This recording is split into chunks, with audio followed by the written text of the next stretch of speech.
안녕하세요. 즐겁고 쉬운 이해수학 안준호 선생님입니다.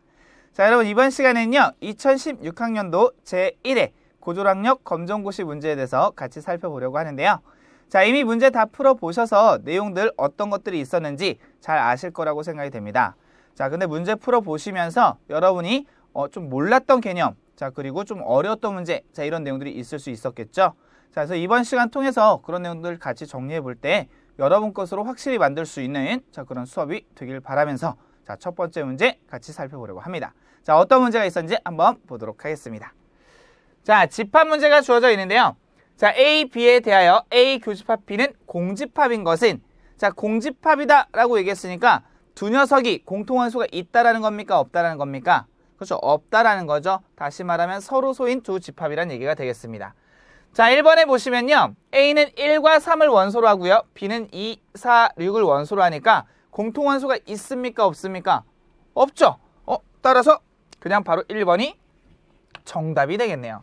자, 그럼 2번은 됩니까? 안 됩니까? 2번 같은 경우는 A, B, C 그리고 C, D, E라고 했는데 여기에 C, 여기에 C 공통원소가 되고 있죠. 따라서 교집합이 공집합인 것은 아니다.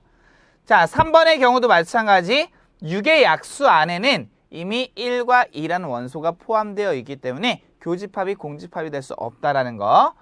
자, A는 5 이하의 짝수 1, 2, 3 이미 5 이하의 짝수 안에 누가 있습니까?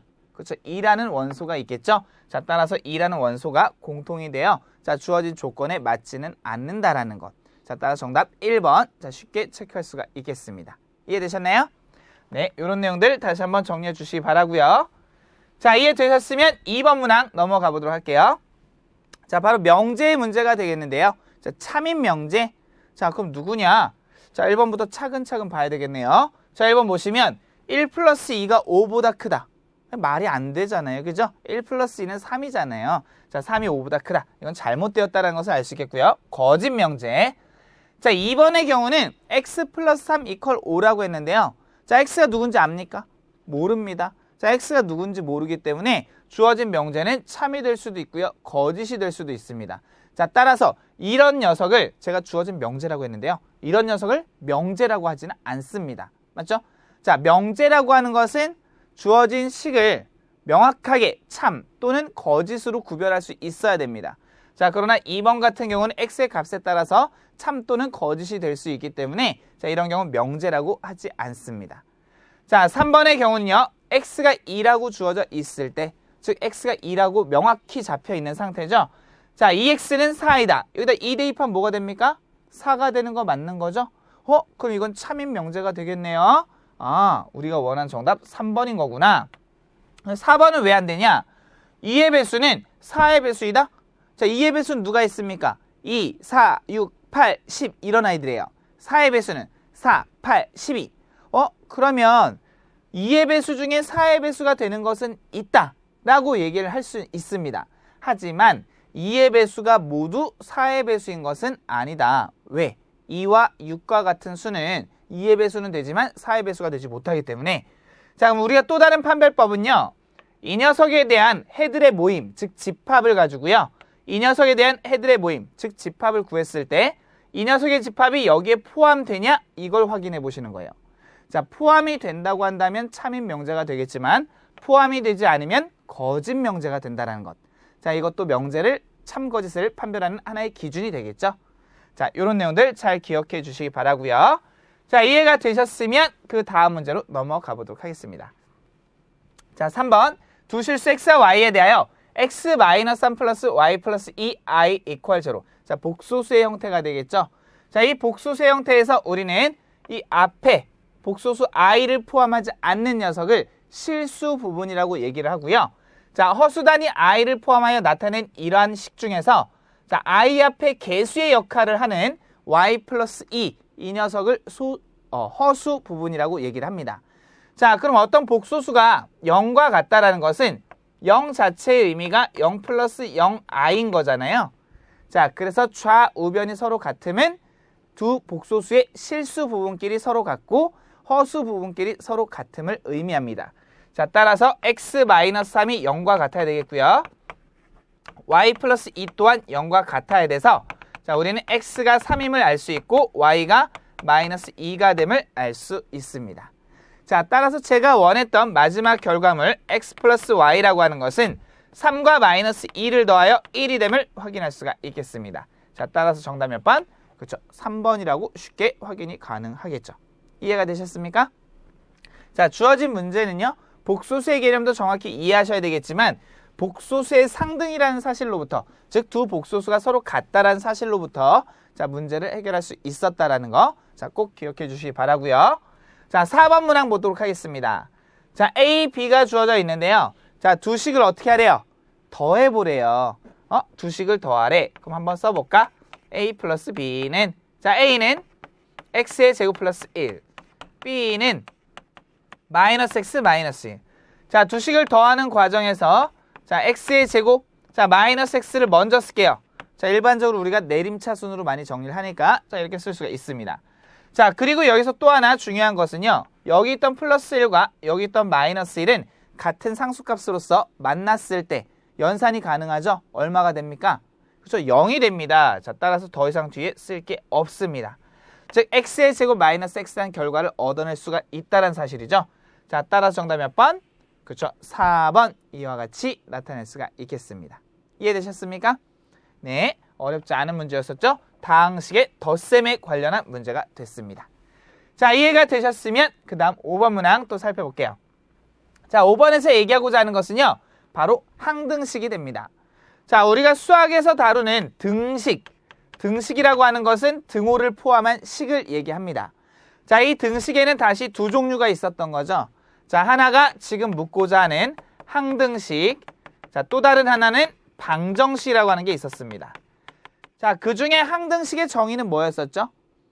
그렇죠. 미지수 x의 값에 관계가 있습니까? 없습니까? 그렇죠. 관계가 없습니다. 자, 미지수의 값에, 우리가 보통 x를 많이 쓰죠?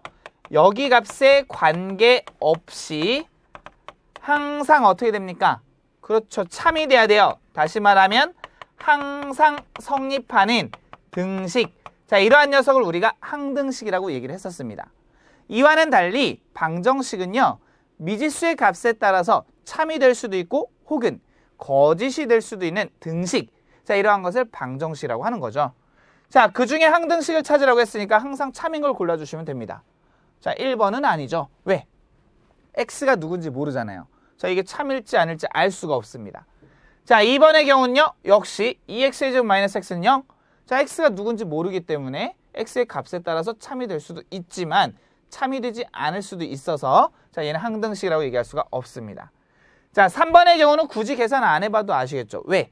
얘는 전개하면 2차식이 나옵니다. 얘는 1차식이 나와요. 같을 수가 없는 거죠. 자, 그럼 정답은 4번이 될 텐데요. 왜 4번이 정답이냐? 전개를 한번 해보죠. 자, 분배 법칙에 의하여 이렇게 전개해 주시면 좌변은 x의 제곱 플러스 2x가 됩니다. 우변의 식도 똑같은 식이네요. 자, 비록 우리가 x가 누군지 모른다 할지라도 좌변과 우변의 식이 똑같기 때문에 x에 어떤 수가 들어가더라도 좌우 양변은 항상 같을 수밖에 없습니다. 자, 이러한 경우를 바로 항등식이라고 얘기를 합니다. 맞습니까? 네, 따라서 정답 4번 체크해 주시면 되겠습니다. 자, 그래서 이런 내용들 정리하시면서 지금 제가 정리해드린 것처럼 등식, 그 안에는 항등식과 방정식이 있었는데 자, 이 개념 차이가 뭐였었지? 정확히 파악하는 그런 공부 습관이 필요하다고 할 수 있겠습니다. 자, 이해되셨으면 다음 문제 넘어가 보도록 할게요. x의 제곱 플러스 x의 제곱분의 1의 값을 찾는 게 문제가 되겠는데요. 자, 이 문제는 여러분한테 곱셈 공식의 내용을 가지고요. 자, 이 곱셈 공식을 변형하여 활용할 수 있겠느냐라는 것을 묻고자 하는 그런 문제가 되겠습니다. 자, 그럼 우리가 알고 있는 자, x의 제곱 플러스 x의 제곱분의 1을 자, 어떻게 변형할 수 있습니까? 자, 이미 여러분 이런 내용 기억하시죠? 자, 얘는 x 플러스 x분의 1의 제곱. 여기서 얼마를 뺍니까? 그렇죠. 2를 빼면 이 식과 같음을 알 수 있겠습니다. 이거 말고 또 다른 것도 있잖아요. 네, 물론 또 다른 게 있습니다. x 마이너스 x분의 1의 제곱 플러스 2로도 나타낼 수 있습니다. 자, 그러나 문제에서 주어진 조건을 보시면 x 플러스 x분의 1이 2라고 했어요. 이 녀석을 활용하고자 하는 거기 때문에 아래 식보다는 위의 식이 더 적합한 식이라는 것을 알 수 있습니다. 맞나요? 자, 이해되셨으면 자, 그럼 이제 x 플러스 x분의 1이 2라고 했으니까 2를 넣어서 2의 제곱 마이너스 2로 나타낼 수 있겠고요. 자, 이 값도 2가 됨을 쉽게 확인할 수가 있겠습니다. 맞습니까? 자, 따라서 정답 체크해 주시면 몇 번? 2번이 됨을 확인할 수가 있겠습니다. 자, 어렵지 않았죠? 자, 여러분 알고 있는 곱셈 공식의 변형. 자, 이 내용을 다시 한번 정리해 주시기 바라고요. 자, 이해되셨으면 7번 문항으로 넘어가 보도록 하겠습니다. 자, 2차 방정식이 주어져 있고요. 자, 뭐라고 했냐? 중근을 가질 때 어떤 2차 방정식은요. 일반적으로 실근이 몇 개가 존재합니까? 그렇죠. 2개가 존재합니다. 자, 그러나 항상 2개가 존재하는 것이 아니라 지금과 같이 어떤 중근을 갖게 됨으로써 1개의 실근을 갖는 경우도 있을 수 있겠고요. 자, 또 다른 경우는요. 실근이 존재하지 않는 경우도 있습니다. 자, 이걸 어떻게 판단했습니까? 그렇죠. 우리 잘 알고 있는 D는 B의 제곱 마이너스 4AC라는 자, 판별식을 통해서 확인할 수가 있었습니다. 자, 그러면 지금 여기서 보면 A의 역할하고자 하는 것은 X제곱 앞의 개수, B의 역할은 X 앞의 개수, C는 나머지 상수 전체를 얘기합니다. 자, 그래서 바로 이 식에 대입해서 계산하시면 되겠죠. 자, 그러한 방법도 있었지만 지금처럼 1차항의 개수가 2의 배수라고 한다면 자, 우리 4분의 D라고 하는 걸 썼었죠. 4분의 D는 어떻게 계산했었느냐? 자, 1차항 개수가 2의 배수일 때 1차항 개수 절반의 제곱, 즉 1의 제곱. 자, 마이너스 원래는 4AC였지만 AC로 계산하죠. 자, A가 1, C가 누구? 상수 전체. 자, 이렇게 판별식을 구합니다. 자, 그래서 얘가 0보다 크면 우리 뭐라고 외웠죠? 그렇죠. 서로 다른 두 실근을 갖는다. 0과 같으면 중근을 갖는다. 0보다 작으면 서로 다른 두 허근을 갖는다라고 배웠습니다. 아, 그럼 얘가 중근을 가져야 되기 때문에 0인 것이구나. 자, 그럼 식 한번 정리해 볼까요? 1, 전개하면 마이너스 m 플러스 3 이퀄 0. 자, m을 넘겨보도록 하죠. 자, m을 우변으로 이항해 보시면 자, m 값은 얼마? 4라는 것을 간단하게 구할 수가 있습니다. 자, 따라서 정답 몇 번? 3번 이렇게 체크할 수가 있겠네요. 이해되셨나요? 네, 이렇게 여러분이 판별식 활용하는 문제였었다는 거. 자, 그래서 판별식의 내용 다시 한번 꼭 정리해 주셔야 되는 거겠죠? 자, 이해가 되셨으면 8번 문항으로 넘어가 보도록 하겠습니다. x 플러스 y, y 플러스 z, z 플러스 x. 자, 연립방정식의 활용의 문제가 될 것 같은데요. 자, 뭘 구하나 볼까요? 자, x는 a, y는 b, z는 1일 때 a-b의 값은 네, 아니나 다를까 연립방정식에 활용이 됩니다. 자, 근데 고맙게도요. z가 1이라고 주어져 있네요. 자, 그럼 여러분 고민할 필요가 없습니다. 대입만 잘하시면 돼요. 자, 어떻게? 자, 중간에 y 플러스 z는 3이라고 놓여 있네요. 근데 y가 b고 z가 1이니까 y 대신에 b를 z 대신에 1을 넣어보면 b 플러스 1이 3이 됨을 알 수 있습니다. 맞죠? 자, 따라서 b의 값은 얼마입니까? 2가 된다라는 거죠. 자, 그리고 또 하나 알 수 있는 것은요. 자, 여기 z 플러스 x가 5라고 했어요. 자, z 대신에는 1을, x 대신에는 스몰 a를 넣어주시면 a는 얼마? 4다라는 걸 금방 확인할 수가 있겠죠. 자, 그럼 우리가 원했던 a-b라고 하는 것은 4에서 2를 뺀 결과이기 때문에 2가 됨을 쉽게 확인이 가능하겠습니다.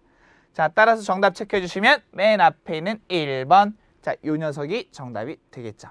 이해가 되셨나요? 자, 근이 주어졌을 때는 지금과 같이 근을 대입하여 자, 우리가 필요로 하는 어떤 다른 미지수의 값 또는 문자의 값을 해결해 줄 수가 있었다라는 거. 자, 꼭 기억해 주시기 바라고요. 자, 이해가 되셨으면 또 9번 문제 한번 살펴보도록 할게요. 자, 이 녀석은 2차 부등식이 되겠는데요.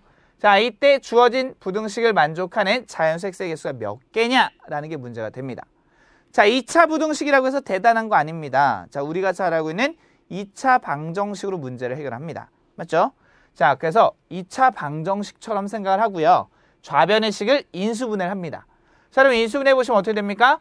그렇죠. x-1, x-4가 되는 거겠죠? 얘가 0보다 작거나 같다. 자, 그 다음에 얘 어떻게 해결해 줍니까? 하는 게 문제가 되겠는데요. 자, 우리가 가장 쉽게 생각할 수 있는 건요. 일단 주어진 식이 0이 되는 x값을 찾아봅니다. 자, x가 1과 4가 나오겠죠? 자, 그리고 1과 4를 기준으로 1, 4보다 큰 숫자 혹은 작은 숫자를 적당히 하나 골라서 대입해 봅니다. 자, 예를 들어 제가 5를 대입해 볼게요. 5를 대입하면 여기 얼마가 됩니까? 4가 되고요. 1이 돼요. 곱하면 4가 되겠죠? 부등식 성립합니까? 안 합니다. 아, 그 얘기는 이런 얘기가 되는 거예요. 자, 주어진 식이 0이 된 x값이 1과 4였었는데 자, 5를 대입했더니 성립하지 않았습니다.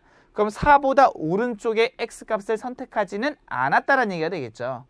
즉, 4보다 왼쪽의 값을 선택했다는 의미가 되겠고요. 자, 그럼 중간에 한 2쯤 되는 아이를 넣어볼까요? 2 넣으면 1, 마이너스 2, 곱하면 음수죠? 참이 되네요. 아, 그러면 1과 4 사이에 있는 어떤 수들을 선택하면 얘가 항상 참이 됨을 알 수 있다는 거죠. 자, 그리고 등호가 있기 때문에 x가 1이 될 수도 있어서 색칠한 동그라미, 여기도 색칠한 동그라미. 자, 좀 전에 말씀드렸던 바 사이 범위가 되기 때문에 요만큼이 우리가 원하는 범위가 됩니다. 자, 따라서 x는 1 이상 4 이하가 되겠죠. 이해가 되셨나요? 자, 물론 이렇게 푸셔도 되겠고요. 자, 또는 우리가 이미 배운 바 2차 부등식에서 최고차 해수를 양수로 만들어 놓은 상태에서 0보다 작으면 항상 사이 범위가 등장하는 거고요. 0보다 크면 작은 거보다 작다 또는 큰 거보다 크다라고 하는 이른바 작자 큰큰의 범위에 해당하게 되겠습니다. 자, 그래서 지금 이와 같이 계산할 수 있었고요. 자, 이 안에 들어있을 수 있는 자연수라고 하는 건 누구냐? 1, 2, 3, 4가 되기 때문에 그 개수라고 하는 건 총 몇 개? 그렇죠. 4개가 됨을 알 수 있겠습니다. 이해되셨나요? 자, 부등식의 문제 항상 잘 해결해 주시고 나서 마지막에 꼭 확인하셔야 될 것은요. 여기에 등호가 있냐 없냐. 등호가 있으면 그 값을 포함하는 것, 등호가 없으면 포함하지 않는다라는 것. 자, 이런 내용들을 꼭 주의해 가면서 문제 해결해 주셔야 되겠습니다. 자, 그 다음에 10번 문제로 넘어가 보도록 하겠습니다. 두 점 A, B에 대하여 선분 A, B의 중점. 자, 중점이라고 하는 거. 자, 우리가 내용 한번 정리해보면 굉장히 간단합니다. 자, 어떤 점 A를 x1, y1이라고 하고요. B를 x2, y2라고 한다면 자, 우리가 A, B의 중점이라고 하는 걸 잡을 수가 있었는데요. 이 중점, 편의상 뭐 M이라고 한번 써볼까요? 자, 어떻게 썼습니까? 그렇죠. X좌표의 평균값, Y좌표의 평균값으로서 중점의 위치를 나타낼 수가 있었다. 자, 조금 더 정확히 얘기하자면, 조금 더 있어 보이게 얘기하자면 이 중점이라고 하는 건 뭡니까? 그렇죠. 선분 AB의 1대1 내분점이라고 얘기를 합니다. 자, 그러면 두 점이 이렇게 주어져 있네요. 자, 제가 편의상 중점을 M이라고 쓰고요. 계산해보면 마이너스 2와 4를 더합니다. 그 다음에 2로 나누겠죠? 자, Y좌표 또한 0과 6을 더합니다. 그 다음에 2로 나눕니다. 맞죠? 자, 그럼 정리해보면 자, M의 좌표는 2가 되어 약분했을 때 1. 자, 6이 되어 약분했을 때 3. 즉 1,3. 따라서 정답 몇 번 있습니까? 그렇죠. 3번이 정답이 됨을 쉽게 확인이 가능하겠습니다. 이해되셨나요? 네, 이렇게 정리해 주시면 되겠고요. 자, 그 다음 이해되셨으면 11번 문항으로 넘어가 보도록 하겠습니다.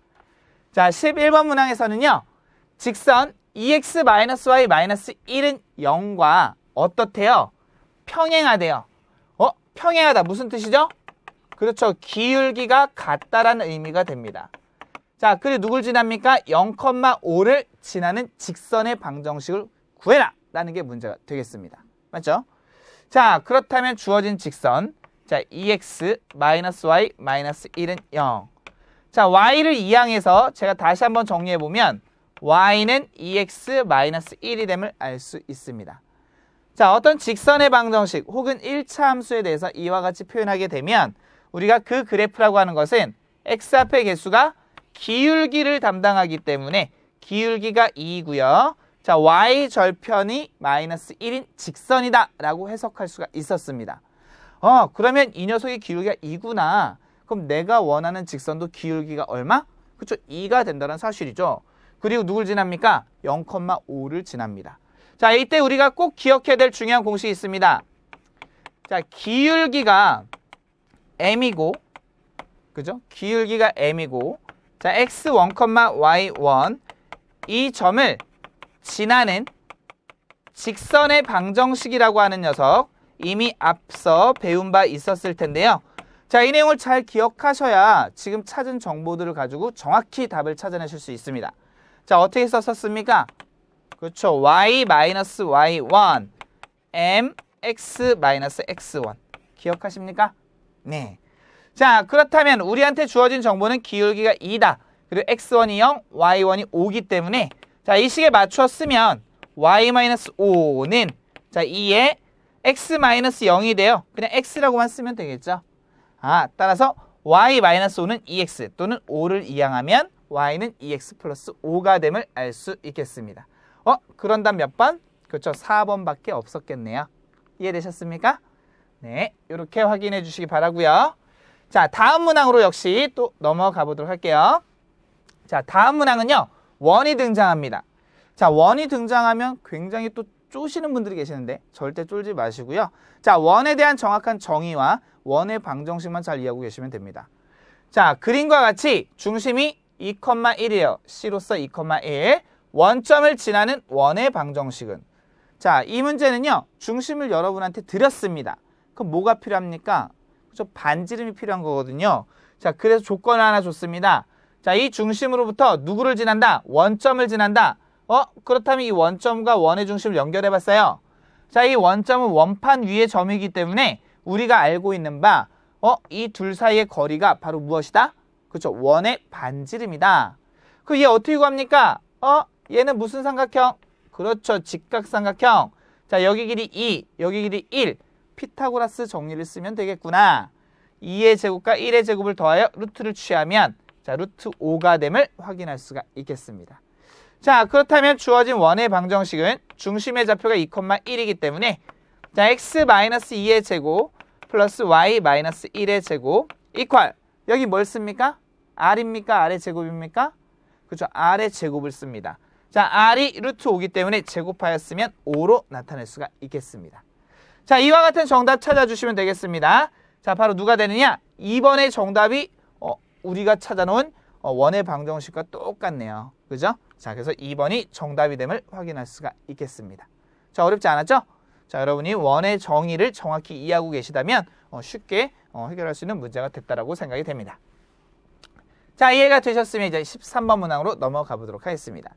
자, 13번은요, 도형의 이동. 자, 그 중에서도 이제 평행 이동에 대한 어떤 성질을 좀 이용하려고 하는 건데요. 자, 문제 한번 볼게요. 마이너스 1,0을 x축의 방향으로 얼만큼? 그렇죠. 5만큼 이동을 시키고요. y축 방향으로 또 얼만큼?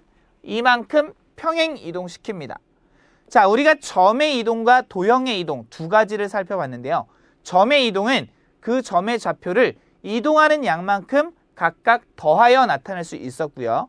도형의 이동은 이동하는 양만큼을 주어진 문자에서 즉 주어진 미지수에서 뺀 다음에 그 값을 다시 그 미지수에 대입하여 계산할 수 있었습니다. 자, 그럼 이 얘기는 지금 점의 이동이니까 마이너스 1,0. 자, 이 녀석 어떻게 이동한다고요? 자, x축을 따라서 5만큼, y축을 따라 이만큼. 제가 앞서 소개한 바 점의 이동은 어떻게 한다? 이동하는 양만큼 더하여 나타낸다. 자, 마이너스 1이었어요. x축을 얼만큼? 5만큼. 5를 더합니다. 그럼 뭐가 돼요? 4. y좌표 0이었는데 y축을 따라 이만큼. 즉 2를 더하면 2. 즉 4,2라는 것을 쉽게 확인할 수가 있겠습니다. 자, 더 이상 문제 없죠? 이게 정답이 되겠구나. 자, 따라 몇 번? 4번. 이와 같이 나타내 주시면 되겠습니다. 이해되셨습니까? 자, 어렵지 않은 문제였었죠? 자, 꼭 정리 다시 한번 하셔서 점의 이동과 도형의 이동의 차이가 무엇인지 꼭 기억을 해 주시기 바랍니다. 자, 14번 문제 보도록 하겠습니다. 자, 그림만 보셔도 금방 아셨을 겁니다. 자, 부등식의 영역에 관련한 문제가 됩니다. 자, 부등식의 영역에서 가장 중요한 건 뭡니까? 그렇죠. 영역이 물론 중요해요. 하지만 그에 앞서 더 중요한 것은요. 바로 경계가 됩니다. 이 경계가 누군지 알아야 우리가 정확하게 그래프를 그릴 수 있겠고요. 영역을 표시할 수가 있습니다. 자, 그럼 경계는 뭡니까? 부등호로 나타나 있지만 우리가 원하는 경계는 저 부등호 무시하고 얘네가 등호 관계가 성립할 때 이 녀석과 y는 x 이 두 녀석을 우리는 경계라고 얘기를 합니다. 자, 그래서 일단은 영역이 어떻게 됐든 관심이 없습니다. 그보다는 경계를 먼저 그래프상에 나타냅니다. 자, 그래서 이렇게 나타내어 주시면 x축, y축, 원점. 자, 이 녀석은 원점을 중심으로 하고 반지름이 2인 원판이 되기 때문에 자, 우리가 이와 같이 원판을 그릴 수가 있습니다. 자, 그리고 이 녀석은요, y는 x, 원점을 지나고 기울기가 1인 직선이기 때문에 자, 이와 같이 역시 나타낼 수가 있습니다. 자, 이렇게 경계부터 먼저 그리시는 거예요. 그런 다음에 생각을 하자. 자, 뭐라고 되어 있습니까? 작다라고 되어 있습니다. 이 얘기는 원판의 내부예요, 외부예요? 그렇죠, 내부가 됩니다. 등호 있습니까, 없습니까? 등호 없습니다. 즉 경계를 포함합니까? 아니죠. 경계는 제외합니다. 원판의 내부면서 경계는 제외한다. 자, 얘는 y가 더 크네. y가 크다란 어떤 느낌이죠? 그쵸? 어떤 직선이 있으면 그 위쪽이란 느낌이죠? 따라서 y가 크기 때문에 위의 영역을 나타냅니다. 등호 있습니까, 없습니까? 없죠. 경계 역시 제외합니다. 이 두 가지 조건을 동시에 만족한다? 그럼 다시 이렇게 얘기할 수 있습니다. 원판의 내부면서 직선의 위쪽이니까 여기가 되겠구나. 자, 단 경계 포함합니까, 제외합니까? 경계 제외. 왜? 식의 등호가 없었기 때문에. 자, 그래서 이렇게 글로 쓰셔도 좋은데요. 자, 우리 문제에서 답을 찾으라고 한다면 이런 거 없잖아요. 그럼 어떻게 합니까? 자, 경계 제외는 그림을 그릴 때 우리가 어떻게 합니까? 실선으로 그리지 않고 점선으로 그립니다. 자, 그래서 이렇게 점선으로 표현된 녀석을 답으로 선택해 주시면 됩니다. 자, 그런 애가 누가 있나 봤더니 제일 앞에 1번이 되겠네요. 자, 그래서 요 녀석이 정답이다 라고 체크를 할 수가 있겠습니다. 이해되셨습니까? 자, 그래서 제가 강조했던 바 부등식의 영역은요, 영역을 도시하기 전에 앞서 가장 중요했던 건 누가 경계인지부터 찾아라. 그래야 정확히 도시할 수 있다라는 거. 자, 기억해 주시기 바라고요. 자, 이해가 되셨으면 15번 문항으로 넘어가 보도록 하겠습니다. 자, 함수에 관련한 문제가 되겠는데요. 자, f, x에서 y로의 함수라고 했습니다. 자, f 인버스 a를 2라고 했을 때 자, a의 값이 얼마냐? 자, f 인버스는 f의 역함수라고 합니다.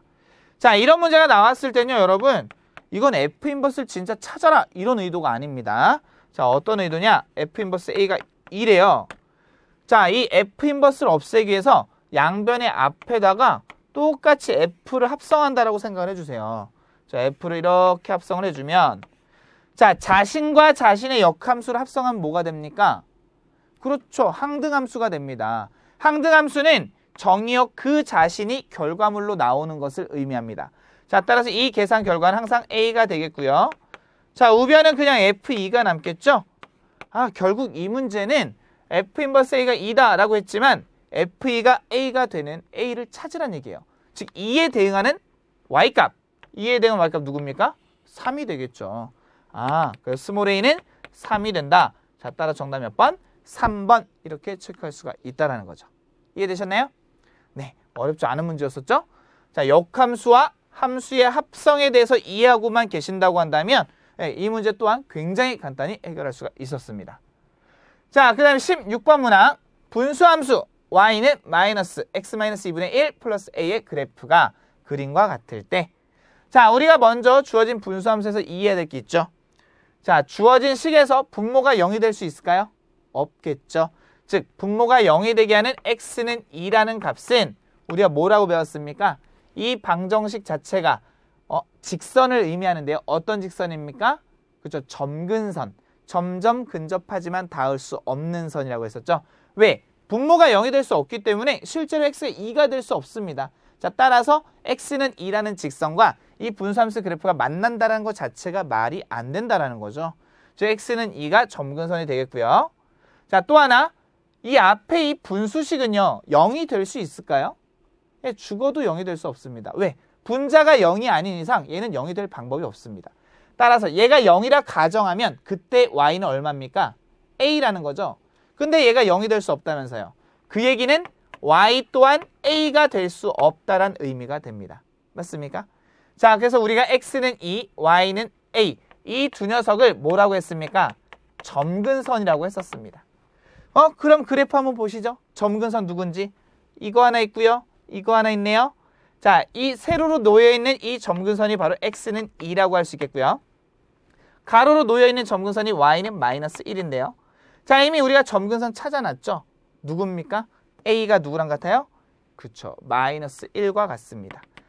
A는 마이너스 1. 자, 따라서 정답 2번. 자, 이해되셨습니까?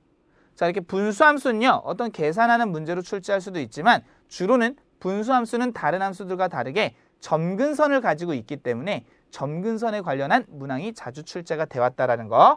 자, 점근선의 개념을 잘 이해하고 계셔야 되겠습니다. 자, 이해되셨으면 역시 다음 문항으로 넘어가 보도록 하겠습니다. 자, 2차 함수는 x는 a에서 최소값 4를 갖는다. 최고차항에서 얼마죠? 1이죠. 양수네? 그럼 아래로 볼록하겠네요. 자, 일반적으로 어떤 범위가 제한이 되지 않았다고 한다면 아래로 볼록한 2차 함수는 어디서 최소값을 갖습니까? 그죠? 꼭지점에서 최소값을 갖습니다. 그럼 이 문제는 주어진 2차 함수의 꼭지점이 누군지를 찾자. 그러기 위해서는 주어진 식을 표준형으로 고쳐야 됩니다. x의 제곱 마이너스 x. 자, 완전제곱식으로 묶고자 하기 때문에 자, 여기에는 1이 필요합니다. 왜? 1차 한계수 절반의 제곱. 자, 그러나 없었던 녀석이기 때문에 마이너스 1을 반드시 쓰셔야 되겠고요. 자, 플러스 5. 자, 완전제곱식이 될 수 있는 건 바로 요만큼입니다. 자, 그래서 이만큼만 묶어주면 x 마이너스 1의 제곱. 자, 그럼 이 아이는 나갈 때 앞에 있던 개수 1과 곱해서 나갑니다. 자, 그럼 마이너스 1로 나가겠죠? 뒤에 있던 5와 더해주면 얼마? 4가 됨을 알 수 있습니다. 따라서 이 녀석의 경우는요, 꼭지점의 좌표가 x가 1일 때 y가 4가 됩니다. 자, 그럼 아까 제가 뭐라고 했죠? 일반적으로 아래로 볼록한 2차 함수는 꼭지점에서 최소값을 갖는다. 자, 따라서 x가 1일 때 최소값이 누구다? 꼭지점의 y좌표가 되는 4가 됨을 알 수 있다. 그럼 요 멘트랑 똑같네요. 자, 따라서 스몰 a가 얼마? 1임을 알 수 있습니다. 자, 따라서 정답은 1번 이와 같이 나타내 주시면 되겠습니다. 어렵지 않았죠? 자, 그 다음 문제로 역시 넘어가 보도록 합니다. 자, 18번 문제가 되겠네요. 자, 마지막 이 끝에 질문이 뭐가 있었냐면 부채꼴의 넓이를 구하라는 게 마지막 질문이었습니다. 자, 근데 조건에는 반지름의 길이가 3, 호의 길이가 3분의 2파이? 이거 어떻게 구하지? 자, 우리가 이 내용만 잘 기억하고 있으면 되겠네요. 자, 부채꼴이 하나가 이렇게 주어졌을 때, 자, 여기 각도를 제가 편의상 세타라고 해볼게요. 자, 여기 반지름 r, 이 호의 길이를 l이라고 해보죠. 자, 우리가 여기서 배웠던 바 이런 내용이 있었죠. 호의 길이 l이라고 하는 거 뭘로 구합니까? 그렇죠, r 세타. 자, 물론 이때 세타라고 하는 것은 60분법의 각이 아니라 호도법의 각을 얘기합니다. 자, 두 번째, 이 부채꼴의 넓이 S라고 하는 것은 2분의 1 R L. 근데 L이 R 세타와 같기 때문에 2분의 1 R 제곱 세타로 쓸 수 있었습니다. 기억나십니까? 네, 이 내용만 여러분 잘 기억해 주시면 됩니다. 자, 그렇다면 이 두 번째 식으로부터 부채꼴의 넓이는 이 부채꼴의 반지름과 호의 길이만 알면 구할 수 있다는 얘기죠. 고맙게도 반지름, 호의 길이가 다 주어져 있네요. 그럼 우리가 원하는 이 넓이라고 하는 것은 2분의 1, r 대신에 3, 그 다음 호의 길이가 누구? 3분의 2 파이. 자, 샥 약분하니까 누구 남습니까? 파이. 단위는 제곱 센티미터. 자, 따라서 정답이 되는 걸 찾아봐라. 몇 번입니까? 3번 정답 체크해 주시면 되겠습니다. 이해되셨죠? 자, 이해가 되셨으면 이제 19번 문항으로 넘어가 보도록 하겠습니다. 자, 19번 문항에서는요, 삼각함수를 이용하는 문제가 등장을 했는데요. 자, 문제 보시면 P가 마이너스 1,1이라고 했을 때, 자, 동경 OP가 나타내는 각을 세타. 자, 이 각을 세타라고 합니다. 자, 항상 시초선으로부터 이동한 각도를 읽어줍니다. 자, 그때 탄젠트 세타. 자, 이 세타에 의해서 동경이 이렇게 나타나고요. 자, 그때 만들어지는 삼각형이 바로 요 녀석이죠. 그럼 여기는 파이 마이너스 세타 아닙니까? 전혀 그렇지 않습니다. 시초선으로부터 동경이 이동한 각도를 읽어주시는 겁니다. 자, 따라서 우리는 탄젠트를 구해라. 똑같이 이렇게 구하겠지만 각도는 요 녀석으로 읽는다. 자, 그럼 탄젠트 세타라고 하는 것은 자, 여기 뭐예요? 마이너스 1이잖아요. 자, 높이 얼마입니까? 1이잖아요. 자, 따라서 얼마? 마이너스 1이 됨을 쉽게 확인할 수가 있다는 거죠. 이해가 되셨나요? 네, 이건 여러분이 그림상에서 자, 어떤 동경에 대하여 우리가 삼각비를 나타낼 때 각도를 누구로 읽느냐, 자, 이 방법만 정확히 이해하시면 굉장히 쉬운 문제라고 할 수 있겠습니다. 자, 이해가 되셨으면 이제 마지막 문항으로 넘어가 보도록 하겠습니다. 자, 마지막 문항은요, 경우의 수에 관련한 문제가 되겠는데요. 자, 문제가 조금 길어요. 같이 한번 볼게요. 자, 그림과 같이 세 종류의 과일과 두 종류의 채소가 있다. 정민이가 한 종류의 과일과 한 종류의 채소를 섞어서 주스를 만들려고 합니다. 그러면 우리는 과일 하나, 채소 하나가 필요합니다. 자, 과일과 채소에서 각각 한 종류씩 선택할 수 있는 경우의 수는 하는 게 문제가 되겠네요. 자, 과일이 여기 있죠? 총 3가지가 있습니다. 제가 선택할 수 있는 경우의 수 몇 가지? 그렇죠. 3가지가 됩니다. 채소는요? 2종류가 있잖아요. 따라서 2가지 방법으로 선택이 가능합니다. 자, 제가 이 2개를 가지고 하나씩 가지고 주스를 만들 거라면서요. 자, 동시에 집어넣겠죠? 혹은 연속적으로 집어넣겠죠? 즉, 동시성, 연속성이 있기 때문에 곱의 법칙 따라서 얼마가 됩니까? 6이 돼요. 자, 우리가 원하는 정답 몇 번? 2번이 됨을 쉽게 확인이 가능하겠습니다. 이해되셨나요? 자, 이렇게 해서 전체 20문항을 같이 한번 정리해 봤는데요. 자, 제가 정리해 드리면서 중간중간 필요한 개념들 같이 또 정리를 해봤죠. 자, 이런 내용들 여러분 꼭 기억해 주시기 바라고요. 푸셨던 문제 중에 오답문항이 있다면 꼭 다시 한번 정리해보는 그런 학습 습관을 가지시기 바랍니다. 자, 저는 다음 시간에 다른 수업에서 다시 뵙도록 하겠고요. 여러분 모두 수고하셨습니다.